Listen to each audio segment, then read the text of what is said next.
This channel does not promote any violent, harmful, or illegal activities. All content provided by this channel is meant for an educational purpose only.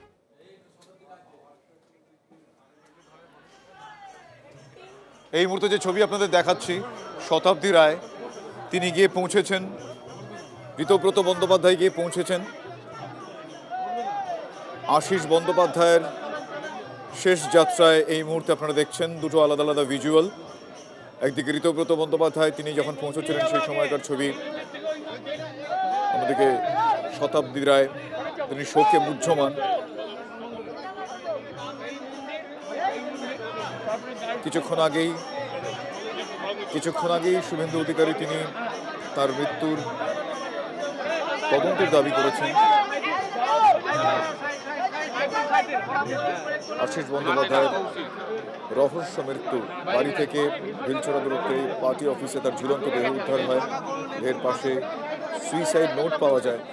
সেই suicide নোটের পরতে পরতে তার অপমানিত হওয়া উল্লেখ রয়েছে, কিন্তু তার মৃত্যুর জন্য তিনি কাউকে দায়ী করেননি তার সুইসাইড নোটে। কিন্তু তার মৃত্যু ঘিরে তৃণমূল কংগ্রেসের যে দুটো আলাদা আলাদা শিবির এই মুহূর্তে রয়েছে, একদিকে কালীঘাটপন্থী তৃণমূল কংগ্রেস, অন্যদিকে ঋতব্রতপন্থী তৃণমূল কংগ্রেস, তাদের মধ্যেও তরজা বেঁধে গিয়েছে।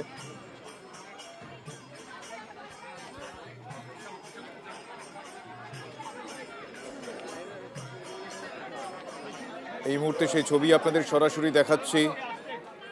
ঋতব্রত বন্দ্যোপাধ্যায়, অনুব্রত মণ্ডল, ঋতপন্থী তৃণমূল কংগ্রেসের সদস্যদের সেখানে দেখতে পাওয়া যাচ্ছে। সে অর্থে কালীঘাটপন্থী তৃণমূল কংগ্রেসের কাউকে সেখানে দেখতে পাওয়া যাচ্ছে না। ঠিকই শতাব্দী রায় রয়েছেন, তিনি শোকে মুহ্যমান। সেই ছবিও আপনাদের আমরা দেখালাম। রামপুরহাট থেকে আপনারা দেখছেন সরাসরি আশিস বন্দ্যোপাধ্যায়ের শেষ যাত্রায় সেই ছবি আপনারা দেখছেন সরাসরি।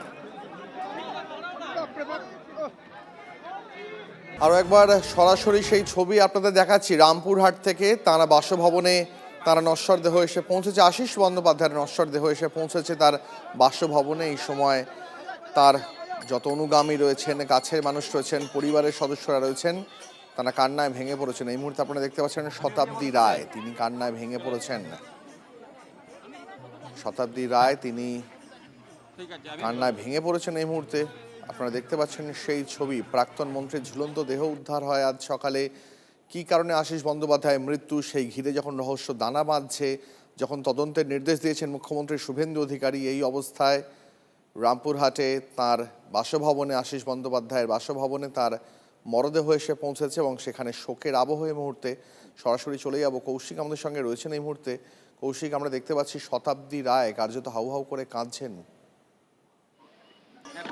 এই মুহূর্তে সেই ছবি সরাসরি দেখাচ্ছি আপনাদের। আশিস বন্দ্যোপাধ্যায়ের মৃতদেহ তার বাড়িতে পৌঁছেছে এবং সেখানে অনুরাগী, তার পরিবারের সদস্যরা, তার সহকর্মীদের ভিড়